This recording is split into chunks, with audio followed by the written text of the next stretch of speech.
Is it possible to sin without hurting anyone? Not according to the Bible. Every time you sin, you actually hurt yourself. How so? Well, you hurt your conscience. In Scripture, the Apostle Paul talks about men whose consciences have been seared. That's in 1 Timothy 4:2. And a great example of a man whose conscience was weakened and deadened by his sin is in the life of Samson. In Judges chapter 14, verse 3, we see Samson telling his parents that he wants to marry a Philistine woman. Now, marrying a Philistine was not expressly forbidden to the Israelites, but his parents point out that the Philistines are uncircumcised.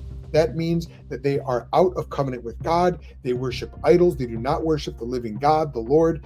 And so it was inappropriate for Samson to marry outside of the Jewish people, outside of the Israelites, but he doesn't care. For him, marrying this Philistine woman is right in his own eyes. She's the right one for me, he says.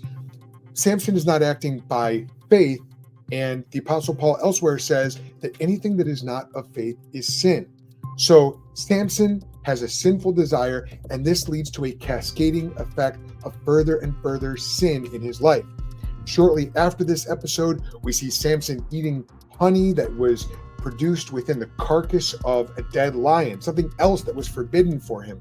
He really lives his whole life getting into further and further sin, making worse and worse decisions. His conscience becomes weaker and weaker. And of course, if you read the episode of Samson in the book of Judges, you find out that Samson ends up with his strength removed, the Spirit of God is removed from him, and he has his eyes gouged out, and he's made into a laughingstock of the Philistine people. Now, at the end, he does turn around, he repents, he turns back in faith to the Lord, and the Lord restores his strength. But Samson's end is rather tragic. Although he has a mighty victory over the Philistines in death, he does still die. And this reminds us that the wages of sin is death.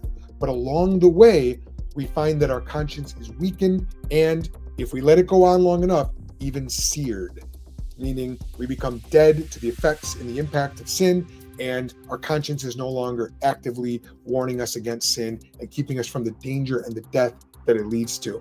So I want to encourage you and challenge you today. If you are caught up in sin, you can turn to Jesus Christ right now and ask him for help.